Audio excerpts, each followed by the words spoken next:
But when I was doing that research, about the same time, Stan Deyo was making the conference circuit talking about his findings regarding finding the Garden of Eden. And of course, he believes it's down in, I believe, Tanzania. And he had already been doing a few conferences. I heard him on Hagman and a few other shows, given his reasons for why he believed that the Garden of Eden was in Tanzania. But my research took me in a totally different direction than Tanzania. And but it was kind of interesting timing because he had already put his stuff out, and I have for a long time, probably close to 10 years now, believed that the Garden of Eden was in the land that we now call Israel. And had written about it kind of sporadically in some of my earlier stuff years and years ago. So, but when he had put his stuff out, there was plenty of things on the internet out there that was available for me to look at regarding his research. So I incorporated that into mine, kind of showing the pros and cons and why I didn't agree with him. And nothing to talk bad against Stan. I think he's a great guy and he's got some awesome stuff. I just, so what? We just disagree. Big deal. Not to discredit him. I think he's got some great work out there. So when I started trying to define the Yahuwah Triangle, this is the conclusion I came to regarding possible locations. Again, this is on a globe of the Garden of Eden based on the descriptions we have for it in Scripture and research other people have done. And basically, these are the top 5. A lot of people point to this area right here, the Persian Gulf, Kuwait, right in that area, and mainly because you have the Tigris and the Euphrates right there. And you also have the Pison. And the Pison, while not depicted in this particular graphic, comes right off of this little spur right here of the Persian Gulf and goes right across Saudi Arabia. And you can still see it today on Google Earth as a dried riverbed. So I believe that's the Pison.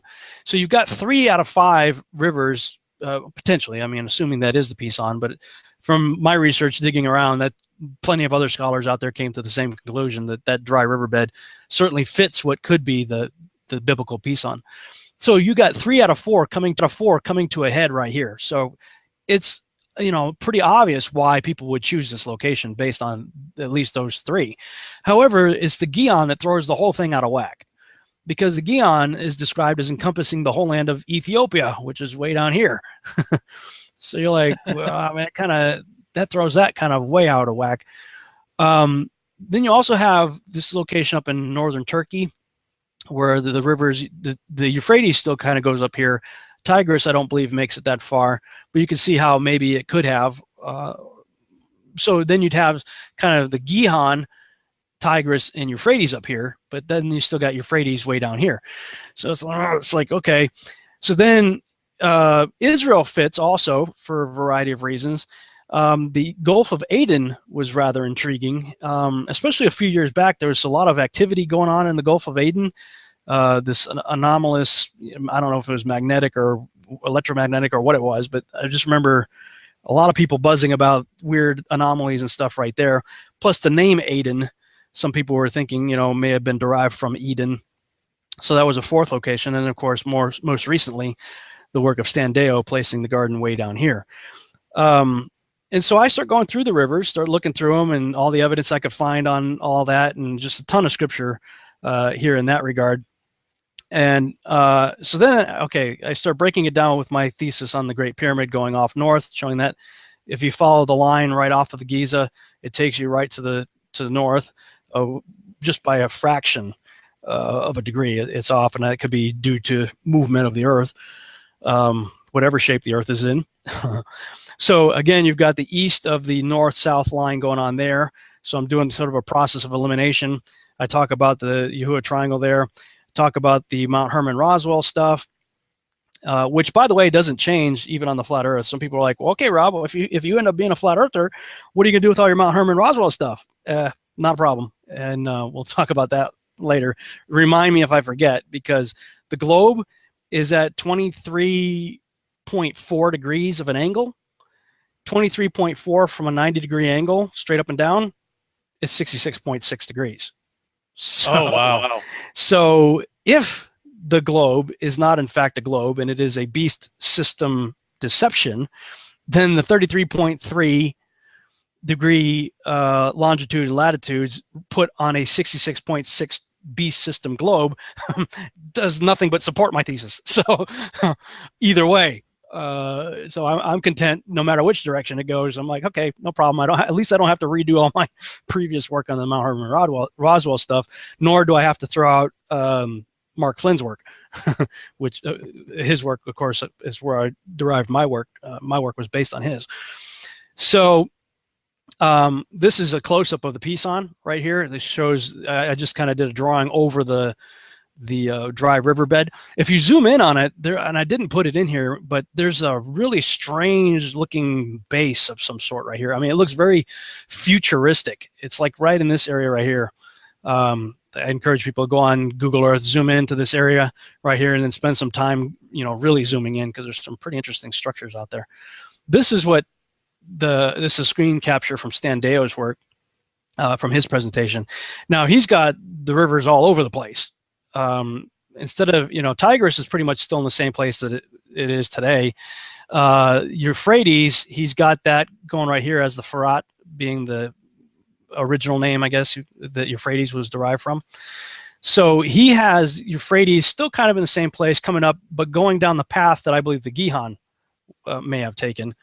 And then he's got Pison way down here.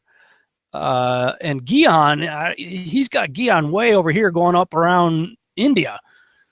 So I'm like, dude, really? I mean, it says the Gihon encompasses the land of Ethiopia.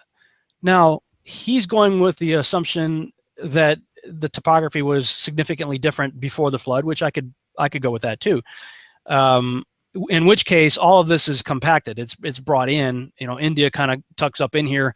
If you follow Neil Adams' work, he's a guy who believes in the expanding Earth theory, which on the globe, as a globalist, somebody who believes in the globe, the expanding Earth model that Neil Adams put forward, I was in total agreement with. And I'm not quite sure how that works out on a flat Earth. Pangea still works in the Atlantic area, but what Adams showed is that it also works in the Pacific, in the Arctic and Antarctic. That the only way that everything fits like a puzzle perfectly from every angle would be on an expanding ball. So you know, that's some very compelling stuff that I put forward in my own teaching here. I show his work, and to Stan Deyo's credit, you know, I could see why he might have put the Gihon there, because if India's tucked up in here and he's got the Gihon here, you know, if you just slide Gihon over, then it kind of compasses the outside of Ethiopia. But a compass is something that goes all the way around, not just here this way. So I'm not sure why he took a spin off around India. I really don't understand that. So, and here's the video that I embedded here for Neil Adams showing the expanding Earth and how the continents fit together. Very compelling stuff. These are some timeline charts that I created because I'm a visual person. So like whenever I'm doing research, I need to put it down in visual format because it just helps me keep track of it. This is his take on the stones of fire in Ezekiel, I think it is 28, talks about that Satan moved about the stones of fire and that he was in Eden. And he says, you know, if this is where Eden was and these are the rivers, then all these volcanoes right here could be a good, reasonable explanation for stones of fire. I kind of have a hard time envisioning Eden full of volcanoes, but you know, that's his research. That's what he thinks. And so I continue to break things down, but the Gihon really is the key to everything, in my opinion. And when you start doing the research on the Gihon, you realize that it went underground. It is not on the surface. It is now springs going under the land of Israel. In fact, it originally went under the temple. Now, that's very problematic if you believe that the current Temple Mount is where the Temple of Solomon was built, because the Gihon doesn't go under that Temple Mount. It kind of goes around it and goes under the city of David. And this is a model that shows that that was where King Solomon's temple was, that it was much smaller, that this is Fortress Antonia, which to me makes a whole lot more sense when you consider the size of a Roman garrison and what they would have wanted to do to set up rulership and, you know, and be a police state there. And the fact that the Gihon doesn't go under this calls this whole thing in question. And I was aware of the Fortress Antonio stuff for quite some time, actually, but Bob Cornuke recently published a book on the subject, and Chuck Missler got behind it. And when I was doing research to confirm the ideas of this being Fortress Antonia, I started finding YouTube videos that were recently put up by Bob Cornuke and Chuck Missler discussing this whole thing. And Bob, I guess, has done a ton of research showing that this is, in fact, the actual location of where King Solomon's temple was built, and this is Fortress Antonia, which means if that's true, then everybody who's causing a big fuss over the Temple Mount is really, well, basically worshiping Rome. Because that's what it comes down to, and that's extremely sobering when you consider the amount of wars and fighting and just disturbance that has taken place, all because of people fighting over this parcel of land, which, if this is true, has nothing to do with God or the Temple of Solomon. So personally, I'm sold on this whole idea. I already was even before Bob Cornuke and Chuck Missler started talking about it, but since they did, it just solidified stuff that I was already thinking. And I would encourage people, if you're not aware of this, first you're hearing of it, to look into Bob Cornuke's book on it. There's another guy that Ernst Martin, I think is his name, who wrote a book on it that basically I think inspired Cornuke's work. And then of course Chuck Missler has been talking about it as well. So the Gihon really pointed all to this location right here. I actually have the video right here embedded where Chuck is talking with Bob Cornuke about it. This is a video showing the model of how it all may have laid out. These are some, Jennifer Rast from Contender Ministries wrote some really good articles, online articles, regarding the Gihon and the temple. So I went into all of that, and just a bunch of scriptures from and writings from the Jewish Virtual Library, the Gihon Spring entry in Wikipedia. Lots of information talking about this. So if that's the case, then I believe that the river, the Gihon River, before the flood was obviously probably above ground, may have gone down the coast of the land of Israel or Canaan and connected with the Nile. And the Nile ends kind of right around here today. But if you go on Google Earth and look at the topography, you could see how, if it was stronger, a more powerful running river, that it very likely could have continued around the lowlands around Ethiopia. And the African Rift right here, the Gulf of Aden and the African Rift Valley, you could see how water could have connected through this African Rift right here. And then you actually end up with a hoop going around the Horn of Africa, encompassing Ethiopia. So this is sort of the map that I came up with based on the research that I was doing, that the four rivers branched from a source river. We know that there was a source river from which the other four heads kind of came out of it. And so if Pison did in fact go all the way across and connect in this area right here that became the Red Sea, you've got these two interesting forks up here, that maybe, and it's speculation, but maybe the source river kind of originated up in here, did a loop around this whole Saudi Arabia like that, connected with the 3 points right here, and connected with points up here. Pison going across, all the way across to the Red Sea, coming up through this fork right here, and connecting right up in here as well.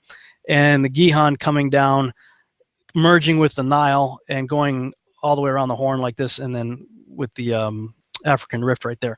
So I figure if Stan Dale can speculate and draw pretty lines around a map, so could I. And it's just speculation, I think it's reasonable, just as reasonable as he thinks his work is. So I'm putting it forward for people to consider. And that being the case, if those are the borders of the rivers of Eden, the garden, then some people, and I found somebody else that had the same thought process, drew this as the promised land given to Abraham. I have a problem with this particular rendering, though. They're following the Pison, and they're following the Nile. And it's interesting, if the Gihon and the Nile did, in fact, merge and were one river at one point, then when you look at all the events and things in Moses and the Nile River and all the things that took place in the Nile River, it becomes extremely compelling. with that in mind. I mean, you see that King Solomon was anointed king in the Gihon. They went down to anoint him and came up after he was anointed, after going down to the Gihon. So it's extremely compelling when you look at the Gihon River and the possibility that it could have been connected with the Nile River, biblically speaking. But the reason I reject this idea is because the Israelites wandered in this area down here outside of the Promised Land. So rather than continuing it from the Euphrates all the way down to the Pison line right here, I basically kind of go straight across right here. Because if I go straight across from Giza to the connection of the Pison with Kuwait over here, then everywhere the Israelites wandered still remains outside the Promised Land, and then they go into it. So my personal opinion is, if we just draw a line right across here and go all the way up, that this is the Promised Land of Israel. So going with the premise that the garden placed eastward within Eden is in fact this whole region right here, going across, straight across right here and up like this, then that's the garden that he's placed inside of eastward. And it, in fact, actually works almost directly east for him to be in the garden, you know, anywhere in here. I personally believe that he was set down in Jerusalem. I believe when God deposited Adam into the garden, he was deposited in Jerusalem, and he took Eve out of Adam. And then they wandered around a bit, and they end up, and of course this was all globular, trying to further describe my thesis.